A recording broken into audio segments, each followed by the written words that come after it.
Como é que fala? Botar música na entrada. Gente, bem-vindos. Fazer vinho. Boa. Vou começar, hein? Pessoal, tudo bom? Bem-vindos. Eu sou a Guta Tolmasquim, CEO do Purple Metrics. O Purple Metrics é um software de métricas de branding que funciona através de pesquisa com os usuários. A gente está construindo ele junto com vocês e chegando para suprir esse grande gap que é medir força de marca com recorrência e, no futuro, chegar num ROI de branding. Para quem quiser saber mais do Purple Metrics e começar a medir branding, pode ir lá no nosso site, que é www.purplemetrics.com.br. E para quem está aqui ao vivo, vocês estão convidados para participar do debate. A gente vai abrir para perguntas de vocês. Vocês podem ir mandando pelo chat e eu vou lendo pergunta para esses dois maravilhosos. Hoje, o nosso tema é construção de marca em PR, em assessoria de imprensa, e como usar a imprensa para fortalecer a sua marca. Vou apresentar os nossos convidados antes de passar a palavra para eles. Temos aqui Cat Cicarelli, que é líder de comunicação e branding da Quanto, uma plataforma especializada em explorar as funcionalidades do Open Finance. Ela tem 12 anos de experiência em comunicação. A Cat começou sua jornada como jornalista há 8 anos, e há 8 anos ela trabalha no meio corporativo, tendo se dedicado mais recentemente ao mundo das fintechs, ajudando a construir o time de comunicação do Nubank e trazendo a marca da Wise, que é a ex-TransferWise, para a América Latina. Hoje, ela também é vice-coordenadora do Grupo de Trabalho de Comunicação da Estrutura de Governança do Open Finance no Brasil. Super chique. E aí temos, do outro lado da mesa, Bruno Capelas, que é jornalista e comunicador, formado pela USP. Ele foi repórter e editor do Link, que é o caderno de tecnologia do Estadão. Também liderou a comunicação do fundo de Venture Capital, o Canary, ajudando o fundo e as suas investidas com esforços de PR, conteúdo e branding. Então, 2 super especialistas em branding e PR. Ele também passou pelas redações do IG e IGN Brasil e é apresentador do programa de Indie na Rádio Eldorado, onde ele também é colunista de tecnologia. Cat, Capelas, super bem-vindos e obrigada pela presença. Prazer estar aqui, gente. Baita prazer estar aqui também. Boa. Vamos abrir como de clássico aqui do podcast do Purple Talks. 5 minutinhos para cada um se apresentar, dando oi, contando histórias, anedotas, aprendizados do que vocês têm visto e vivido em PR, ajudando a construir marcas fortes, podendo ou não contar um spoiler da relação entre vocês, que eu já vi que tem, que tem spoiler aí. Boa. Tem muita relação aqui, gente. Acho que o que une eu e Capelas é que a gente já esteve dos dois lados da bancada, então nós dois somos jornalistas e a gente se conhece desde que eu tinha o cabelo não colorido, então muita gente me vê por aí, a gente se conhece já faz muito tempo, esse é o grau de que a gente conta o tamanho da idade da nossa amizade, e os dois trabalhavam em redação. A gente começou cobrindo música. Hoje o Capelas ainda tem aí esse papel de trabalhar na rádio falando de música indie. Também comecei minha carreira assim, e de repente a gente se olhou um dia e falou, caramba, como que a gente veio parar aqui, os dois trabalhando no mundo das startups? Então foi mais ou menos isso. Juro que não foi tão assustadora a mudança assim da água para o vinho, foi bem natural. Comecei em redação, depois eu comecei a trabalhar com comunicação corporativa, em agência, e caí no mundo do in-house mesmo, então abraçando muito o desafio de olhar para a comunicação mais conectada com o negócio, e acho que isso começou a fazer muito mais sentido na minha cabeça. Então passei, acho que a Guta já contou um pouquinho aí da minha história, e assim, o desafio, eu brinco que eu virei meio a pessoa que começa o time de comunicação, assim. Tem um desafio gostoso em começar as coisas do zero, fazer as primeiras bios, em ter os primeiros contatos com jornalistas, ali explicar o que a empresa faz.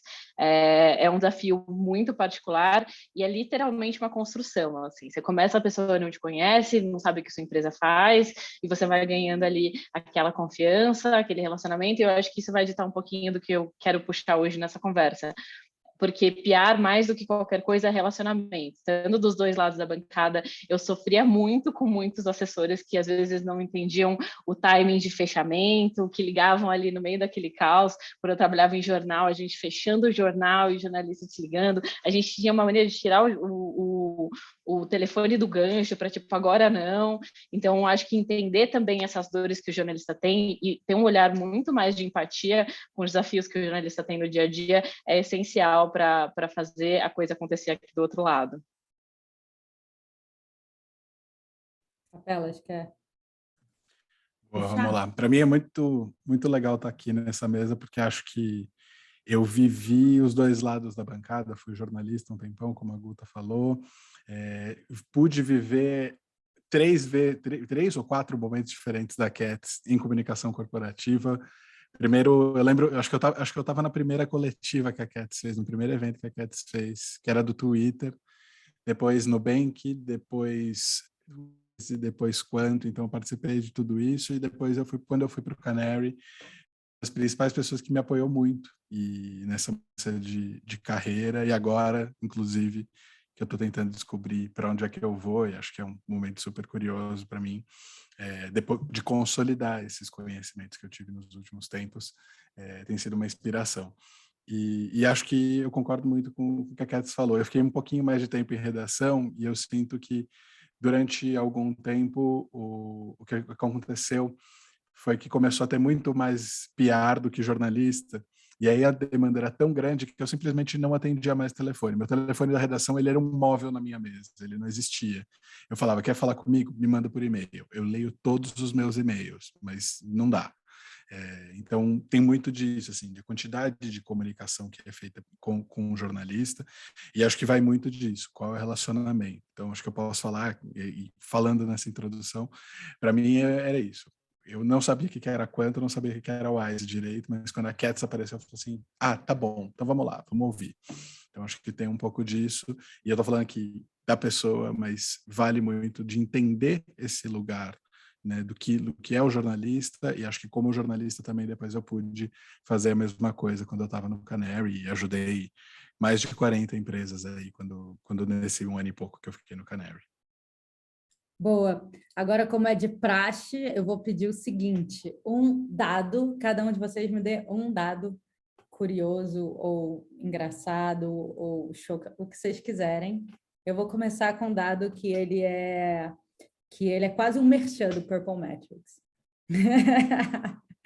Então, de cada 6 empresas que fazem trial com Purple Metrics, 5 contratam o plano anual depois disso. Então, assim, a satisfação quase garantida. Quem quiser testar métricas de branding. Boa. Kate, qual dado que você trouxe para a gente hoje? Muito na linha do que o Capelas falou, do telefone virou um móvel, acho que um dado que sempre me assustava muito era que todo dia eu tinha que marcar mais de 1.000 e-mails como lidos quando eu era jornalista. Então, chegavam todo dia mais de 1.000 e-mails. Acho que isso é um desafio gigante para todo mundo pensar que você vai ser um desses 1.000 e-mails. Como que você vai fazer para se destacar nisso?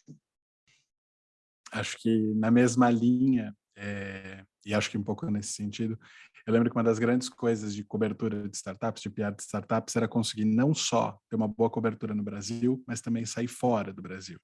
E aí acho que muitos aqui devem conhecer o TechCrunch, que é um portal de startups, que é meio que saiu no TechCrunch, você começa a ocupar um espaço dos investidores globais. Então era meio que para todo mundo, preciso sair no TechCrunch, preciso sair no TechCrunch.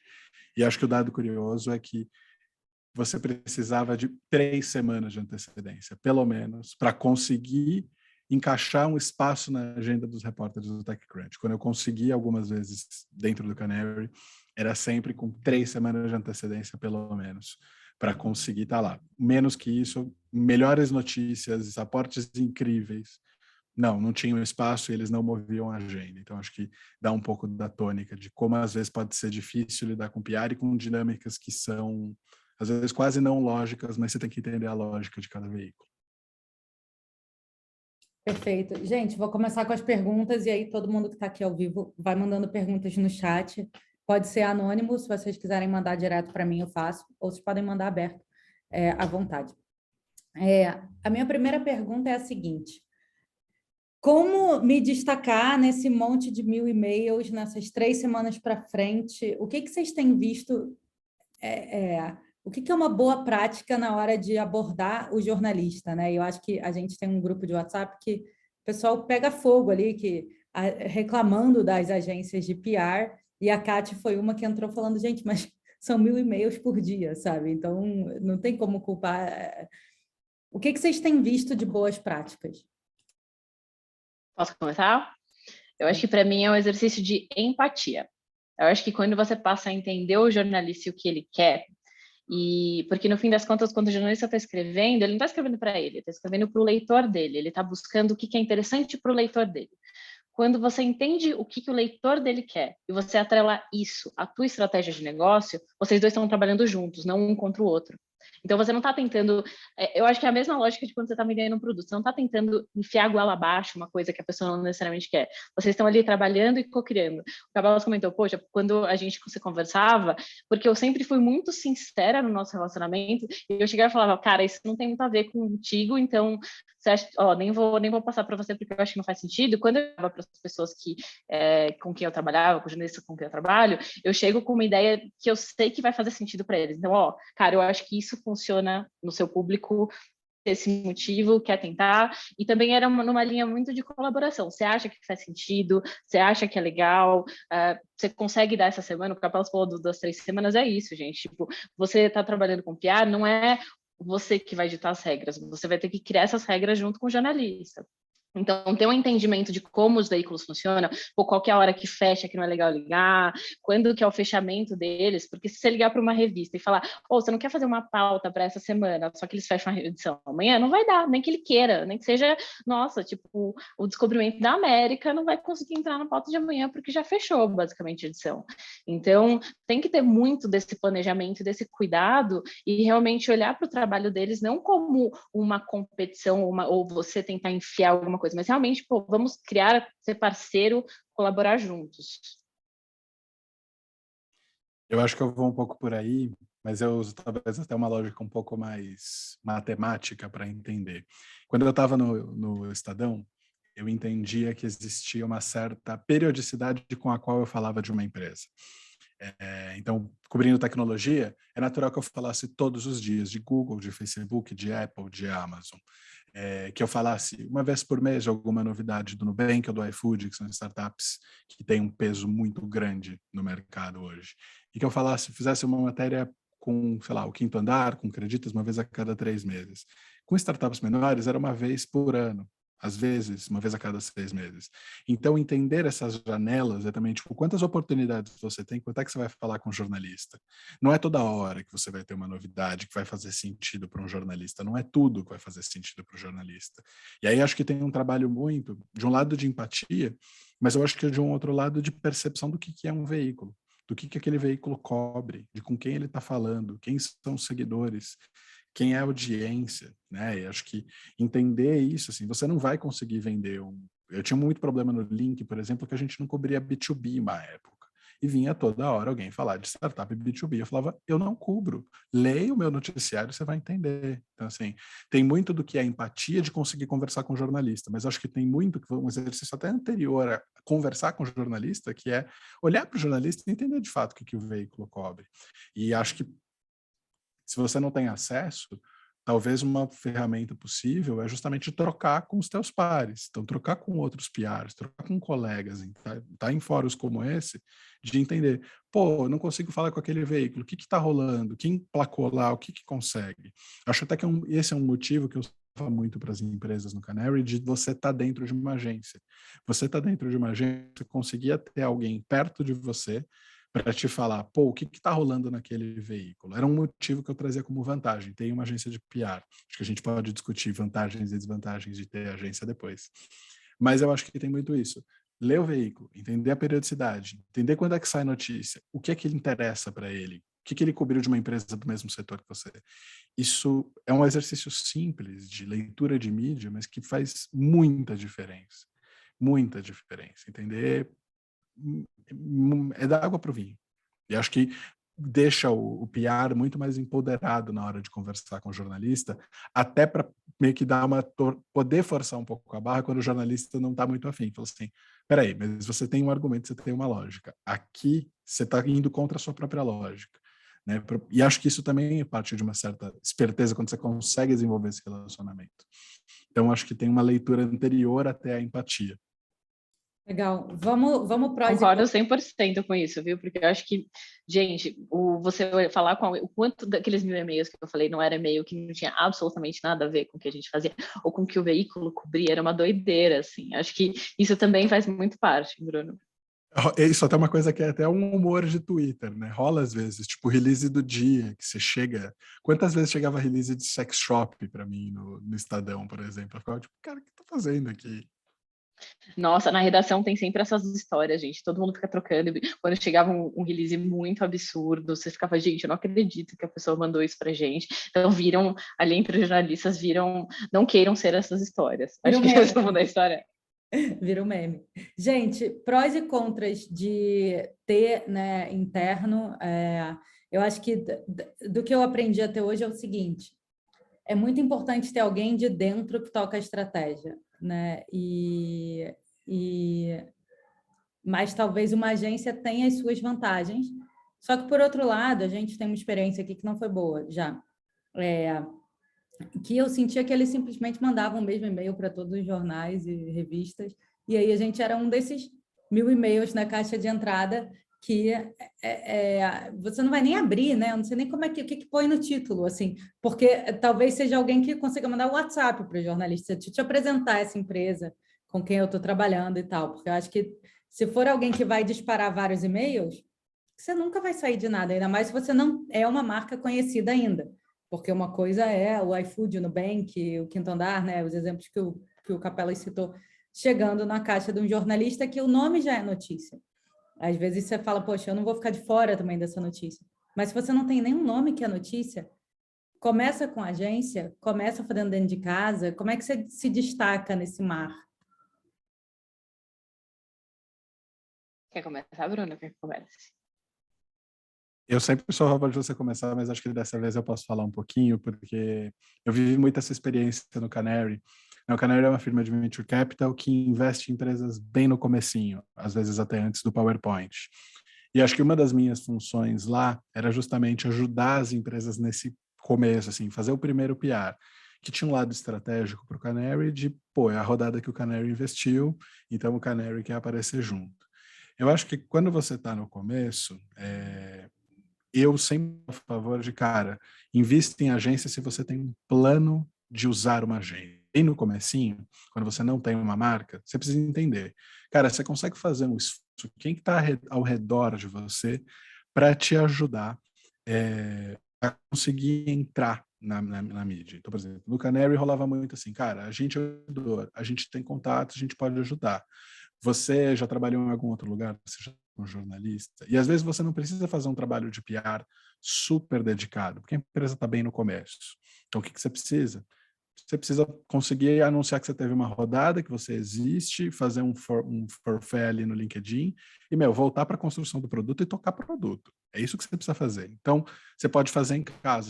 O CEO pode escrever um release, pedir para alguém revisar, tentar um contato direto com o jornalista e chutar para o gol. Pode ser simples.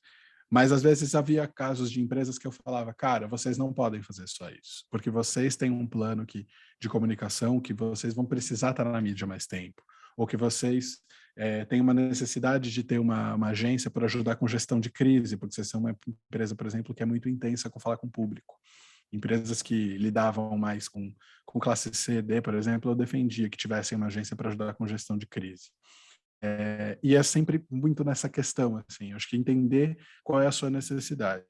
O que eu falava, e aí tinha um caminho, e a Cat, eu discuti isso muito com a Cat, porque eu peguei muito de experiência dela, é que eu achava que você primeiro tentava fazer sozinho, depois você contratava uma agência para poder conseguir começar a construir um trabalho, aí você trazia uma primeira pessoa de comunicação que conseguisse moldar a estratégia, tocar a agência. Depois disso, essa pessoa de comunicação ia absorvendo e formando um time interno. E aí você, em algum momento, pode optar por desligar a agência. E conforme a empresa ia crescendo, e aí você chegava num estágio já série D, série E, que você falava, cara, vou montar o time de comunicação, mas eu vou terceirizar algumas tarefas operacionais para a agência. Para mim, sempre foi um pouco essa lógica. Claro, depende muito do que a empresa faz. Se é B2C, se é B2B, se é um marketplace, se ela é uma fintech, depende muito da demanda. E acho que tem essa coisa assim, quantas oportunidades de notícia eu tenho? Qual é a minha demanda para sair na imprensa? Qual é essa periodicidade? Eu acho que é um cálculo meio maluco, que para mim é esse um pouco o caminho. Mas não sei. Kat, o que você acha? Eu concordo muito e em alguns pontos eu acho que eu tenho uma outra visão, porque eu concordo 100% que vai depender de cada empresa. Muita gente me procurava para benchmark de como que eu faço para construir aqui a comunicação. Eu sempre acho que, sim, acho que faz sentido você pensar em dois caminhos, assim. Tem muitas vantagens de você ter uma agência.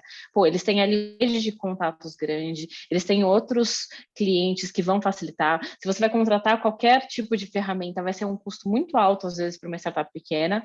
Mas o ponto da Guta foi essencial. Você precisa ter alguém que entenda estratégia, porque se a agência ela não está dentro da empresa, ela não vai ter o contexto que ela precisa para fazer o melhor trabalho dela.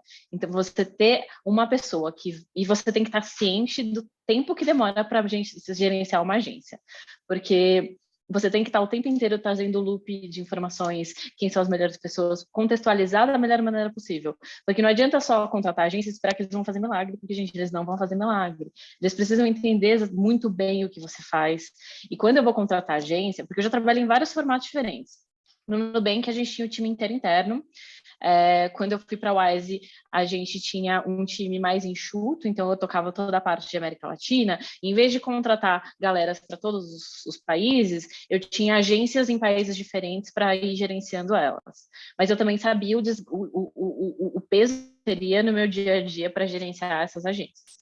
E não dá para minimizar isso. Hoje a gente tem um time interno aqui na Quanto, a Lara maravilhosa, cuidando da parte de PR, e eu acho que faz muita diferença, principalmente num assunto tão complexo quanto falando de Open Finance, tem um trabalho de ensinar o mercado sobre o que é isso, trazer o jornal para realmente construir ali um conhecimento. Então, é importante, eu vejo muito essa importância de ter um time aqui dentro. Quando eu entrei na Quanto, trouxe uma agência para ajudar na parte de lançamento de série A, que foi super importante naquela hora para dar um gás. E é isso, eu acho que não tem fórmula, tá, gente? Dentro ou fora, tem que ser formatos, a gente tem que ir testando, vendo o que vai fazer sentido ou não.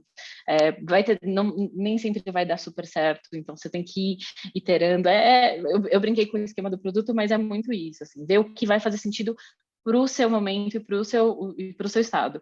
Eu sempre fico muito só com o pé atrás quando a gente fala de o CEO vai fazer um press release. Gente, nem todo mundo, eu sei que parece, mas comunicação nem todo mundo sabe fazer, tá? Todo mundo sabe escrever um e-mail, tenho certeza disso, mas assim, ter uma pessoa que entende disso e faz isso bem, faz uma baita diferença. Não, faz diferença sim. Mas eu acho que é isso. Acho que tem um estágio que é tipo bem o começo, tipo early on, que eu acho que qualquer pessoa consegue descrever a sua empresa. Precisa ter um pouquinho de noção do que é um formato de um press release. E eu confio no bom senso das pessoas, mas nem sempre isso acontece. Eu já vi uns bons sensos às vezes não rolar tanto, então, mas acho justo, sua experiência nesse ponto é muito mais ampla com founders do que a minha, assim. Mas eu acho muito legal, realmente. E acho que a parte mais completa aqui é você ter essa visão de que, cara, PR não é só press release, PR não é só uma matéria que vai ser aquela vanity metric que vai fazer tudo fazer sentido, assim. Acho que PR não é a gente não pode olhar em nenhum momento para isso como um canal. Na verdade, PR é realmente uma construção de reputação, é uma ferramenta essencial para a construção da tua marca. Então, o jeito que você vai ser percebido pelo mercado, principalmente no momento em que você está construindo a sua marca e que você, de repente, é early stage, não tem tanta grana para investir aí em mídia, é essencial contar com essa parte mais orgânica. E o tipo de reputação, o tipo de confiança que você gera num consumidor final ou mesmo numa outra empresa, se você sai numa matéria ali orgânica versus você ter uma publicidade, isso é super difícil de mensurar.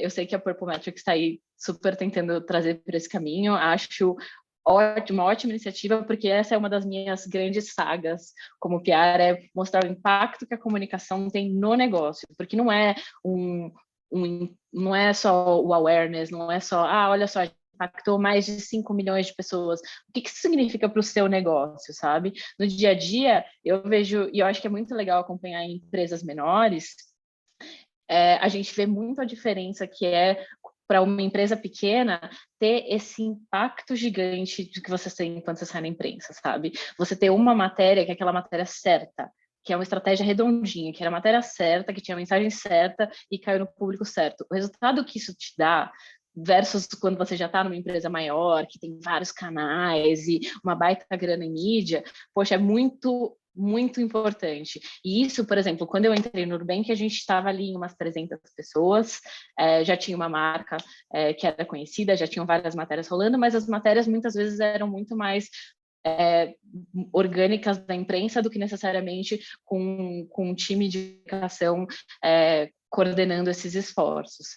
E é muito legal ver que, primeiro, acho que a primeira matéria na Exame que saiu do Nubank teve um impacto gigante no número de pedidos de cartão de crédito. E isso fez toda a diferença para quando eu entrei ali. As pessoas falaram, cara, a gente entende que PR é importante. Então, o tipo de buy-in que eu tinha dos meus stakeholders lá dentro, de, cara, vem cá, vamos conversar, a gente entende que PR é importante, vamos coordenar isso aqui. A gente entende que hoje o nosso budget não é um budget de bancão, então como que a gente faz para impactar mais? Então, ali eu tive eu acho que é um laboratório muito gostoso de ter, que a gente estava num momento que era um time mais enxuto, que pensava as coisas do jeito de como que a gente podia otimizar ao máximo as estratégias, assim. Então, era qual que é a história que a gente vai contar. E não é só na imprensa, mas é a história ao todo e como que esses pedacinhos eles se conectam. Isso me trouxe muito do que hoje eu trago nas minhas outras empresas que eu trabalhei e do que eu tento construir, enfim, na minha carreira. Acho que eu vou pegar só um gancho aqui do que a Cats falou, que é super legal, dessa questão de construção de reputação e, de novo, contar um pouquinho da nossa história. Eu acho que tinha uma coisa muito legal que eu gostava de falar com ela, e às vezes eu tinha que falar com o Nubank e com bancos tradicionais. Não só era muito mais fácil falar com ela, isso se refletia, a reputação de marca do Nubank se refletia na forma como a comunicação era feita, ou seja, se falar com o PR de um banco tradicional era difícil, era cheio de e-mails, com ela era tão simples quanto às vezes mandar um e-mail, trocar um WhatsApp, a gente se ligar e estava marcada a entrevista. E isso é importante das duas coisas se conversarem. Construção de reputação, às vezes, não é só você conseguir falar com o jornalista e vender a pauta, mas também ajudar ele a entender um tema. Eu não lembro exatamente qual é a história, mas eu lembro que tinha um tema rolando super burocrático, de regulação, de treta entre bancos. E a Cats colou em mim e falou assim, tá rolando isso, vem cá, me liga, eu te ajudo. E eu escrevi uma matéria e entendi a partir disso. Assim, muitas vezes o papel como PR não vai ser o papel de falar sobre a empresa, mas ajudar a clarificar o mercado. Quantas vezes eu estava no Canary e até meus jornalistas me ligavam e falavam assim, cara, me fala o que está rolando no mercado. Quero falar com o Canary. Eu falei, o Canary não vai falar para essa pauta, mas vem cá que eu te explico o que eu estou vendo aqui e te dou o contexto. Eu acho que isso tem um poder que quando você vai depois oferecer uma história, existe essa empatia. Pô, ele me ajudou, eu também vou ajudar aqui. Que não acho que pode parecer uma mera troca de favores, mas não é. É uma percepção de conhecimento do mercado, isso aqui, o que esse cara está falando tem valor, é interessante. E essa reputação do PR como pessoa, mas de uma equipe de PR, enquanto empresa, enquanto marca, vale super a pena. Legal. Gente, eu vou começar as perguntas do chat, eu tenho mais várias, mas deixa eu começar, porque senão a gente não vai dar conta de passar por todas. A gente fala muito, gente. Você chama 2 jornalistas, vai falar muito. Isso é bom. Isso é bom. Gente, tem uma pergunta aqui anônima, que é a seguinte: quais sugestões para fazer construção de marca em PR internacional? Não só no mundo de startups, mas, por exemplo, no terceiro setor. Eu acho que tem que ter, dar a cara a tapa, a gente tem que ter, assim, se joga. Isso que eu senti muito, assim. Quando eu entrei no mundo aí de in-house, você tinha que pensar em como que a gente vai ter lá fora, a gente aqui, por exemplo, aqui no Brasil, eu já tinha contato com muitos jornalistas, eu era de redação, então, quando eu vim para PR, eu já um relacionamento com jornalistas ali prévio, isso me ajudou muito até nessa transição, porque você já tinha ali um relacionamento prévio, mas quando você vai falar para fora, assim, você não tem Você é a vantagem ninguém, de né? você chamar. Você não tem vontade de chamar para um cafezinho, sabe? Vamos tomar um cafezinho, se conversar, que é uma coisa bem brasileira. Não, e essas pessoas são tipo, vai, eu quero o lead aqui, me fala o que é, senão já não quero. Então, assim, tem que tentar, gente. Primeiro, eu acho que um ponto que o Capela trouxe mais cedo é super relevante. Entende com quem você está falando. A gente dá uma pesquisada, o que essa pessoa anda escrevendo, faz sentido você sugerir essa pauta para essa pessoa, e, manda e-mail sem dó nem piedade, ali na caruda, tipo, oi, tudo bem? Sou fulano, vi que você escreve sobre isso, quer bater um papo. Uma coisa que para mim sempre ajudou muito é mandar mensagem no Twitter, gente. O jornalista gringo adora Twitter. Então, você manda aquela mensagem, oi, eu te mandei um e-mail, será que você viu? Não sei o quê. Porque follow lá não existe, você não vai ficar ligando pro celular deles, eles vão te matar. Então, manda uma mensagem no Twitter, e aí, qual é que é? Eles abrem as DMs normalmente, eles já ficam ali no Twitter quais são os e-mails deles. Então, é ir sem medo, sabe? Porque, assim, vai dar muito certo, mas também eu sempre brinco que o não a gente já tem, sabe? Vamos atrás da humilhação mesmo, então vamos lá, qualquer coisa que o máximo vai acontecer, ele vai falar, não é isso. Já aconteceu várias vezes de alguém me responder e falar assim, cara, não faz tanto sentido para mim, mas beleza. E a partir disso já começa a construir uma relação mesmo, e isso faz toda a diferença. Eu vou na linha do que a Cats falou, tentar na caruda e vai. Twitter é uma ferramenta muito importante, às vezes, assim, é muito engraçado. O TechCrunch, por exemplo, eu consegui sair algumas vezes, alguns colegas, às vezes, cara, me passa o contato do quem você falou no TechCrunch, e eu, tipo, tava no Twitter, tipo, tá lá. Então, assim, é só abrir o perfil da pessoa. Tem uma coisa que eu acho que é legal de entender, e para quem está fazendo PR global é importante, é entender um pouquinho de cultura de redação dos outros países, porque isso faz muita diferença. Por exemplo, se você me ligasse lá no Estadão oferecendo uma pauta, eu ia falar, pô, eu não posso, mas alguém da minha equipe pode e eu vou dar um jeito de acontecer. Então eu colocava, quando eu era editor, eu colocava a Giovana, colocava o Bruno Romani, colocava alguém para cobrir a história. Com os gringos nem sempre é assim. Muitas vezes você tem um repórter que cobre aquele setor. Se ele não pode, não tem ninguém mais que cobre aquele setor e não vai sair. Não tem como sair. Você vai bater na trave e ficar ali. E muitos veículos funcionam assim. Outra coisa que eu acho que é uma adaptação super importante é entender que só Brasil não importa. Você sempre vai ter que falar com um olhar de América Latina ou entender na América Latina, se você está olhando para a região, o que você comunica com aquele país. Então, assim, sei lá, a empresa tem um fundador daquele país, tem um investidor daquele país, vai entrar naquele país. Cara, tem que entender qual é a diferença que você vai fazer naquele mercado local. E para os americanos, é Latam. Não tem jeito, é Latam. E aí, hackings também, de novo, de você aproveitar contatos. Cara, um investidor anjo, um contato, uma ONG parceira, tudo que você puder usar de apresentação, intro ajuda muito. Às vezes você tem um e-mail, você mandando não faz muito sentido, mas você ter alguém te apresentando faz muito sentido. Então, o pessoal de startups usa muito isso, de intro, para qualquer coisa. Se você conseguir usar essa mesma lógica, faz muito sentido. Acho que são hackers interessantes. Mas é dar a cara a tapa e tentar e montar uma lista gigante de jornalistas e sair caçando no LinkedIn também. O pessoal tem ficado mais esperto no LinkedIn, especialmente o pessoal mais latam. Gente, muito Esse bom. hacking, eu amo esse hacking da intro, ele é super importante. Usem seus fundos de investimento com sabedoria, abusem de todos os contatos que eles têm, porque isso é super. E tem outra coisa que eu estava lembrando que é muito curiosa, assim, achei super bom o seu ponto, gente. Assim, não importa que você é a última bolacha do pacote no Brasil. Meu filho, na global, você precisa, assim, eu acho que tem que ter ali uma humildade muito grande, principalmente se você não tem operação em determinado país, sabe? Você tem que entender que ali você vai ser um fun fact, sabe? Que curioso, olha esse monte brasileiro fazendo uma coisa ali. Não é que você vai ser efetivamente uma grande coisa só porque você é grande aqui no Brasil.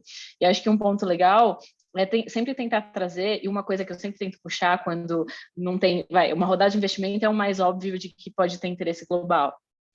Mas quando não tem ali um gancho tão grande, usa tendências, sabe? Hoje, por exemplo, vamos falar sobre Open Finance no Brasil, comparado com o mundo, e aí a Quanto vai entrar como fonte daquilo. A gente saiu esses tempos no Wall Street Journal assim. Então, cara, são essas coisas que elas são mais demoradas, elas não têm um gancho muito claro ali, e são uma construçãozinha, mas que te ajuda a garantir mais presença nesses lugares.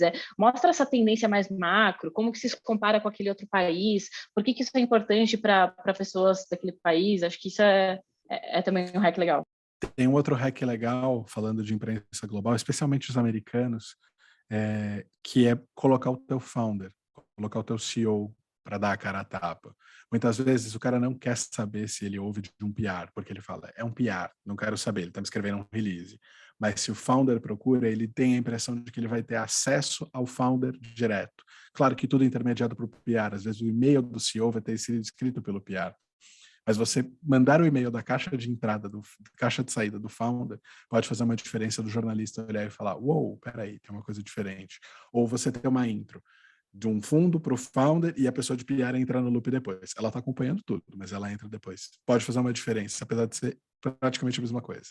Boa. Vou passar aqui para os próximos temas, porque eu sei que a gente pode fazer um talk inteiro sobre internacional, mas eu vou para a pergunta do Robson, que é a seguinte: rodada de investimento, resultado, a pesquisa que foi feita, são assuntos mais fáceis, talvez, de conseguir espaço, porque ele já tem um pouco de lugar na pauta ali normal, mas para o dia a dia, ou para quem não tem uma coisa dessas acontecendo, quais são os outros tipos de conteúdo e de formato que podem ser um gancho para o jornalista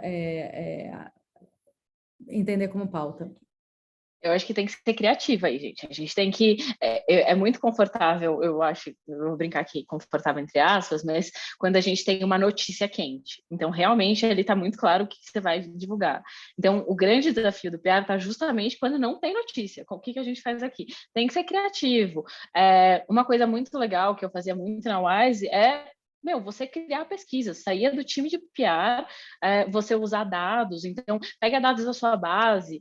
Na época da Wise, acho que era uma coisa muito legal que a gente fazia teve uma alta muito grande no dólar, uma baixa muito grande, como que isso impactou no envio de dinheiro? Olha, a gente viu um pico de envio de dinheiro de tal país para o Brasil por conta dessa alta.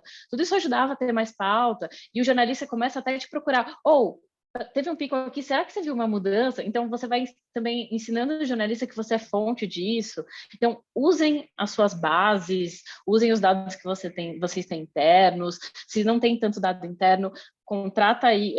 Acho que tem hoje em dia, muito jeito legal de você fazer pesquisas que não custam uma fortuna. Então, tenta fazer algumas pesquisas relacionadas a tendências que se relacionam ao seu produto, ao seu negócio. Acho que dado é super importante. Jornalista brilha o olho com número, quando vê uma coisa que não é só um cheiro, que é palpável. Então, eu sempre vi isso como um grande motivador para a criatividade, sabe? E aí você tem que sempre, a gente brinca de ronda de notícias, cara, ver qual que é a tendência que tá rolando ali, se tem algum comentário que vale a pena você incluir. O Capello comentou, você vê uma mudança no mercado, como que a gente pode se inserir nessa mudança e comentar essa mudança? Tudo isso é muito válido. Eu acho que é uma coisa legal, acho que você falou de dados, não à toa. A grande tendência, acho que nos últimos meses no Brasil, especialmente nas scale-ups, nas startups maiores, é criar um departamento de dados dentro da área de comunicação. Loft fez isso, Quinto Andar fez isso, gerar dados a partir do negócio e virar índice. Você começar a ter recorrência na hora de distribuir dados. Isso te torna pauta, óbvio. Eu vou fazer um contraponto só ao que a Keds falou, e acho que criatividade é super importante. Ter relacionamento próximo com o jornalista é importante, então muitas vezes às vezes, sacar que o jornalista às vezes precisa de pauta, que o cara tem que entregar uma matéria toda semana, e às vezes o cara está se mordendo. Quantas vezes eu não tinha matéria segunda-feira para entrar no jornal na quarta de manhã. Então, às vezes era isso, era ligar para algum amigo PR e salvar a pauta. Mas eu acho que tem uma coisa também que é importante, que é você sacar que às vezes não tem que fazer PR. Né? Eu acho que talvez existe muito uma valorização da criatividade do PR, mas às vezes é sacar que, cara, não é momento de falar. Você não precisa estar a todo momento na mídia. Você tem que entender. Eu gostava muito de explicar para o pessoal lá no Canary que PR para mim era como você ter uma empresa que você tem uma parede e toda vez que você faz PR, você abre uma janela de vidro. Você traz luz para dentro, mas você sempre toma o risco de tomar uma pedrada naquela janela de vidro. Então, toda vez que você faz um PR, ter a consciência de que você pode tomar essa pedrada, que você está sendo exposto. E às vezes o melhor para uma marca pode ser não se expor e ficar forte e esperar o momento certo. Então, eu acho que é legal entender assim. E tem muitos, acho que isso é uma conversa muito recorrente que a gente tem, né? Que é de founder virar, ou de um executivo virar e falar assim: meu, mas isso é notícia, isso tem que sair. Cara, isso não, às vezes não é notícia. E acho que isso também é importante, você ter um desconfiômetro de olhar e falar assim, cara, isso não é notícia, ou isso pode ser notícia, mas isso não vai ser uma manchete no Valor Econômico, não vai ser capa da Exame, vai ser, sei lá, uma nota num site de trade do teu negócio. Acho que entender o tamanho das coisas é um negócio super importante. E eu sei, é difícil falar isso com o cliente, como a Fádia comentou aqui, mas às vezes é isso, às vezes é falar, cara, no PR sometimes is better than bad PR. É isso. Eu acho que essa diferença, até trazendo um ponto legal, quando você está em agência, você é muito cobrado por uma métrica de quantas matérias saíram. E eu estava até conversando aqui internamente esses dias que, cara, às vezes é melhor você dar um tiro de sniper e ter uma matéria que vai ter todo o impacto que você precisa, ela está no lugar certo, ela atinge o público certo, do que você ter 50 matérias em lugares que não tem nada a ver com o teu público. Então, cara, é legal realmente, eu acho que é um ótimo ponto, viu, Bruno? Cara, é legal ser criativo, a gente precisa muitas vezes ser criativo, porque nem sempre vai ter notícia na empresa, mas a estratégia tem que vir antes da matéria. A matéria ela é consequência da estratégia, ela tem que estar atrelada às mensagens que você quer passar, ao público que você quer passar, senão não faz sentido. Na Wise, por exemplo, o lance de falar sobre movimentação de dinheiro, falava diretamente com a galera que estava preocupada com as mudanças de câmbio que iam mandar dinheiro. Agora, se era uma outra pauta que não tinha tanto a ver, você tem que ter também ali um cuidado de falar, eu preciso estar nesse espaço, talvez não. Então, falar não é tão importante quanto correr atrás do sim mesmo. Boa. Tem uma pergunta aqui do Lucas, que é sobre periodicidade, que casa com esse comentário da Kátia agora, que é: qual é a recomendação de frequência de pauta relevante e consistente para startup em estágio inicial, mas que ao mesmo tempo seja uma construção de relacionamento saudável entre jornalista e PR?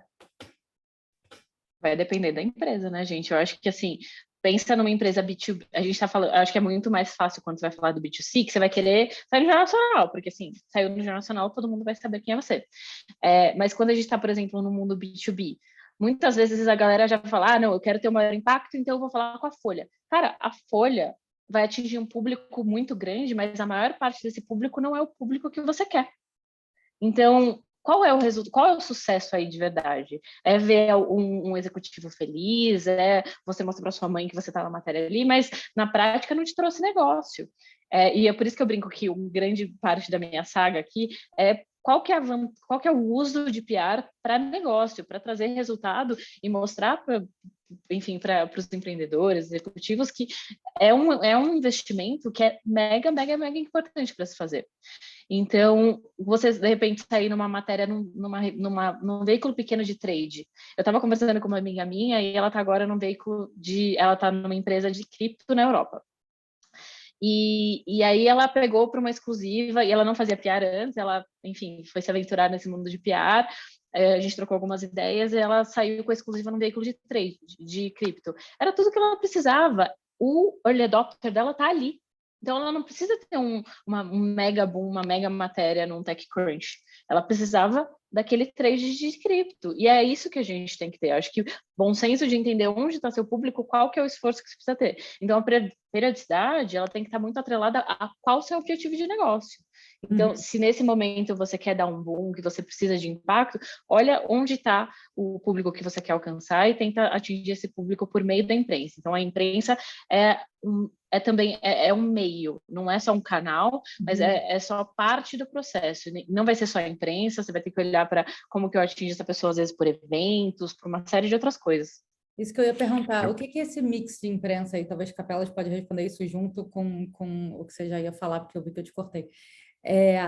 Tem outras coisas, porque a gente pensa em imprensa às vezes, né, jornal, revista, sites de notícias, mas tem vale a pena olhar para podcast, para evento, para influenciadores, sabe? Tem outros jeitos de talvez uma empresa que não é tão quente de pauta para notícia ir para outros meios? Eu acho que eu vou complementar um pouco da resposta anterior e juntar com essa. Eu acho que tem uma coisa de periodicidade que às vezes eu sofria muito como jornalista em redação e acho que, de novo, parte de você entender o trabalho do jornalista. Tem jornalistas que cobrem o setor e estão focados naquilo e querem novidades daquilo a todo momento. Tem jornalistas que vão cobrir uma matéria específica de um setor e só vão querer falar daquilo depois de 3 meses, de 6 meses. E o que mais acontecia, por exemplo, fiz uma matéria sobre, sei lá, startups de investimentos. No dia que eu publiquei, e depois de sofrer semanas para conseguir achar os cases certos e caçar, aparece 15 na minha caixa de entrada. Agora eu não quero mais. Então, assim, acho que entender que vir depois, muitas vezes não vai fazer sentido para o jornalista. Justamente porque um dos valores notícia é a ideia de você ter frescor, de você ter a textura muito quente daquilo. Então, isso é uma coisa importante. A outra é entender que ser matraca às vezes não vai fazer sentido. Eu ficava muito irritado, por exemplo, quando eu falava: olha, não é notícia hoje, me procura quando acontece isso. Eu tentava dar um feedback claro e jornalistas entendem já isso melhor. Não vem o assessor como um inimigo, mas sim como alguém que vai construir com ele. Então, eu falo assim: olha, me procura quando você tiver uma rodada, me procura quando você estiver lançando uma cidade, ou quando você tiver uma nova função, um novo produto, que aí vai funcionar. E às vezes voltava só com a mesma história. E falou assim, cara, aqui não vai funcionar. Então acho que entender, trazer sempre algo novo, ter uma vírgula diferente. Vender a mesma história não vai fazer sentido. E acho que essa construção de eventos, de podcasts, até de LinkedIn muitas vezes, pode ajudar, porque o jornalista às vezes tem uma percepção de que ele está vendo a história e ninguém mais. Então, muitas vezes eu caçava a pauta, assim, abria o LinkedIn, deixa eu ver aqui o feed, e tentava descobrir uma empresa nova que tivesse aparecendo no meu feed. E ia fuçar. E todo mundo falou assim, ah, legal, essa é uma empresa nova e fazia a matéria. Acho que muitas vezes você ocupar um espaço no imaginário do jornalista, e aí acho até que pode, se você quiser muito fazer PR, talvez você ocupar um espaço dentro do nicho persona do jornalista, pode ser sentido. Então, sei lá, vamos brincar aqui em São Paulo, que estar na Santa Cecília pode ajudar um pouco, bastante, eu diria, para você conseguir emplacar uma matéria. Mas eu acho que Em tem um bares pouco específicos disso. que você colar lá, meu filho, a chance de uma conversa virar uma pauta. É gigantesca, gigantesca. E acho que tem um pouco disso, assim, se fazer presente na vida do jornalista. O jornalista também é uma pessoa. Às vezes até um jeito que eu conseguia entender que uma pauta fazia sentido é quando eu via um produto que fazia sentido na minha vida. Ou que pelo menos eu falava, pô, isso aqui parece legal, eu vou testar. Então, eu acho que tem um pouco dessa construção. Ver evento, falar de podcast, tá no LinkedIn, ter um CEO participando no LinkedIn. Acho que tem que tomar cuidado para temperar isso com não virar empreendedor de palco, não virar o cara que está ali falando toda hora e só blá, blá, blá, blá, minha empresa, minha empresa, minha empresa. Mas eu acho que existe um espaço de construção lá no fundo do cérebro, da cabeça do jornalista, até que uma hora ele percebe, pô, eu acho que essa empresa está grande ou ela está num estágio de maturação legal, dá para ir falar sobre ela. Eu tinha um pouco disso no Estadão e acho que outros jornalistas também têm. Nem sempre no estágio inicial você justifica, porque a empresa, o que é uma startup? É uma empresa em busca de um modelo de negócio sustentável, está testando, está iterando. Se você está no começo, pode ser que essa empresa acabe em 6 meses. Quantas matérias eu fiz de empresas que acabaram 6 meses depois? Então, entender outros artifícios pode ser importante. Legal. Acho muito legal até olhar para esse mundo. Quando a gente fala de imprensa, por exemplo, eles são a mídia. A mídia é literalmente o meio que você usa para falar com o público. Então, olhar para a PR e fazer ele só virar a fatiazinha da imprensa é diminuir todo o impacto que a comunicação tem. Então, a comunicação é muito mais do que só a imprensa. Inclusive, se você for ver, alguns youtubers têm muito até mais alcance, principalmente quando você olha para nichos, do que muito veículo estabelecido. Não é um versus o outro, porque ali, por exemplo, os veículos de comunicação, eles têm uma tradição e uma reputação que talvez o influenciador não tenha tanto, mas você tem que fazer uma combinação de tudo isso. Então, acho que antes de chegar no falar com o jornalista ou vender uma pauta, estratégia, sabe? É pensar na estratégia, é o que você quer, quais são as suas mensagens, quem que é o público que você quer atingir. Eu tenho um templatezinho de como a gente estratégia sempre. Vamos lá, o que a gente quer, quem que a gente quer alcançar, quais são as mensagens que a gente quer passar, e aí, a partir disso, que a gente define com quem que a gente vai ser um jornalista, vai ser um influenciador, vai ser um podcast, vai ser um cara na Paulista com uma bandeira, não sei. Acho que isso você define depois que você teve clareza sobre com quem você está falando. Ô, Cat, E acho que você passa esse template para a gente mandar por e-mail para quem é da... Ai, gente, é super básico, mas mando super. Manda. Então, quem assinar a newsletter do Purple Metrics, estou fazendo clickbait aqui, não, vai ganhar o template da Cat. Fala, Capela. E acho que tem uma coisa super legal de pensar nesse contexto, que às vezes aquilo que você quer é justamente o oposto do que parece que você precisa. Então, a gente tem falado muito B2B, B2C aqui nesse papo. Esses dias, acho que uma das minhas últimas experiências quando eu ainda estava no Canary foi ajudar uma empresa que é B2C por natureza, a fazer o seu primeiro PR. E tudo que eles não precisavam naquele momento era fazer um PR B2C. Eles não queriam sair em um veículo de grande circulação. Por quê? Porque eles precisavam primeiro fazer um PR para existir para a indústria, que ia permitir que eles crescessem depois. Então, acho que existe essa construção de você, às vezes, sacar que a sua estratégia pode ser radicalmente do que é o seu produto. Legal. Gente, temos mais 8 minutos e 2 perguntas aqui.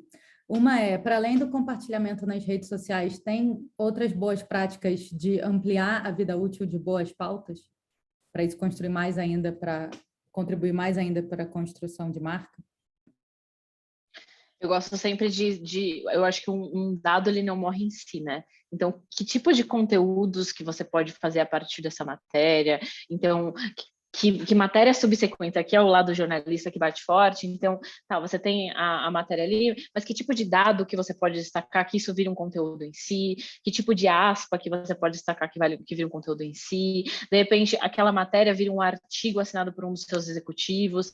Então, é não pensar no conteúdo como uma coisa que morre em si, mas como o começo de uma conversa. Então, aí voltamos para a estratégia, na verdade, a matéria, se ela estiver ali redondinha muito próximo da sua estratégia, ela vai estar muito alinhada com o que você quer falar. Então, isso vai ter que se desdobrar ao longo do caminho. Não é só sair uma matéria, eu terminei meu trabalho, segue o jogo. É uma construção. Então, numa construção, isso tem que se seguir ali num fluxo que vai virar conteúdos em redes sociais e vai virar um blog post, e vai virar, de repente, um papo para você ter num evento ou num podcast. Enfim, assim, as oportunidades são infinitas. Eu acho que tem uma coisa legal a partir do que a Cat falou, uma coisa que eu trabalhava às vezes no Canary, e era até minha ferramenta para, às vezes, ir contra a metrificação pura de uma matéria, que era saímos em X lugares. Eu tinha muito preconceito, e acho que eu tenho muito preconceito com saímos em 50 lugares. Cara, isso pode não fazer sentido nenhum. Então, eu sempre preferi uma estratégia sniper quando eu estava lá. E a minha maneira de conseguir metrificar e provar que tinha dado certo é, antes da divulgação, eu falava, a gente quer passar 2 ou 3 mensagens e a gente vai ser bem sucedido se as matérias cobrirem isso. E eu sempre olhava e falava assim, cara, se a matéria não cobriu isso, eu vou puxar essa matéria, vou usar a divulgação dela em redes sociais, vou usar newsletter, vou usar podcast, vou usar diferentes canais de comunicação que a gente tem, até mesmo grupo de WhatsApp, até mesmo o WhatsApp do teu founder, o WhatsApp do teu executivo pode ser uma maneira de divulgar e fazer essa conversa acontecer de outro jeito, para enfatizar esses pontos que eventualmente não funcionaram. Eu acho que isso é super relevante. Legal. Que homem, é isso, gente. E é comum a via contrária, pergunta do Lucas, outro Lucas, o jornalista querer compartilhar uma pauta quente que está na mídia para gerar oportunidade para a marca. Cara, eu acho que gerar oportunidade para a marca aqui já entra num mundo muito mais com uma cara de publicidade, sabe? O que acontece é esse lance da parceria. Acho que do mesmo jeito que a gente procura um jornalista, quando você estabelece uma relação mesmo de troca, do mesmo jeito que você procura um jornalista quando você tem uma pauta, muitas vezes o Capela até comentou, preciso de uma ajuda aqui, vai ter uma pauta legal para cobrir. Ou ele está fazendo, e isso é super comum, um jornalista está fazendo uma pauta específica sobre um tema e ele precisa de fontes disso. Então, você entra em grupos de PR, tem muito jornalista falando, eu preciso de uma fonte para tal coisa. Então, isso é normal de existir. E quando você trabalha com agências, essas trocas acontecem de uma maneira bastante fluida. Eu trabalhei em agência grande, que rolava no e-mail da empresa inteira, olha, fulano está cobrindo tal coisa, quem tem um cliente que faz isso. Então, nesses lances ajuda.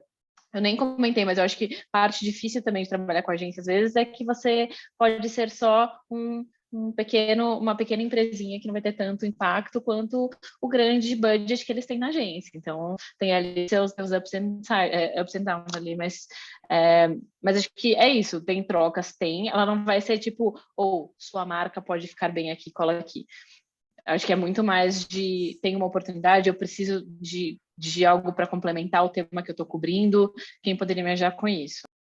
Eu acho que nunca vai, assim, como jornalista, e o meu lado mais jornalista aqui falando, como jornalista eu nunca ia pensar, putz, essa marca vai ficar tão legal na minha página. Cara, não vai rolar.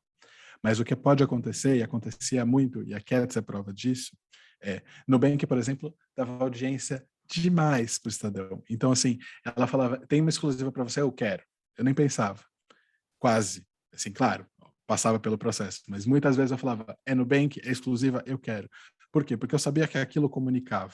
Então, muitas vezes não é a força de uma marca, mas é a força da audiência para o jornalista que vai fazer sentido. Mas é o caminho contrário, você não está usando o PR para construir marca, você construiu marca, isso te ajuda em PR. Isso te ajuda no PR. Não, e ajuda naquele ponto que a gente falou, se você tem uma conversa que fala com o público da pessoa, é isso que ela precisa. Então, é um lance de tipo, se a marca ressoa com o público que você está falando, o jornalista vai querer, sabe? Eu acho que é isso, se você criar uma história tão boa, você ter um ponto de vista tão bom, que não tem como não publicar sobre isso. E acho que tem uma coisa legal... Como é que abre essa porta? Vai, fala. Eu queria só reforçar uma coisa que eu acho que é super relevante, que é quando há via contrária, você precisa estar preparado. E assim, muitas vezes, já um caso só rápido de contar, que eu sempre lembro, que eu sempre falava, cara, não pode bobear. Você precisa estar pronto, você precisa ter foto pronta boa do teu porta-voz, você precisa ter um pouquinho de maleabilidade do horário da agenda dele. Às vezes cai uma oportunidade de... Eu tive uma vez que caiu minha matéria de segunda-feira à tarde, eu precisava virar uma matéria para quarta, eu pensei, vou fazer um ping com o CEO daquela startup que está crescendo. E aí eu falei, vamos. Consegui a entrevista? Consegui, mas não tinha uma foto boa. E aí eu sofri demais e publiquei uma foto ruim. Saiu, mas eu sei que aquela matéria foi metade do que ela poderia ter sido por conta da foto ruim. E, cara, era uma foto. 5 minutos de um fotógrafo para ter uma foto boa. Então você pode ter uma oportunidade melhor, de ter uma página mais bonita, uma matéria que clique mais. As pessoas clicam em fotos boas se você tem uma foto ruim. Às vezes é tão simples quanto isso. Muito bom, tá com o dever de casa pronto, né? Aquela pergunta que eu comecei e parei, vai ser a última. Como que abre essa relação? Você marca de apresentar, de tomar um café, deixa eu te apresentar, olha, minha marca tem a ver com o teu público por causa disso. Deixa eu te falar o que a gente está fazendo aqui. Talvez perguntar o que te interessa no sentido de pautas e daí começar uma relação?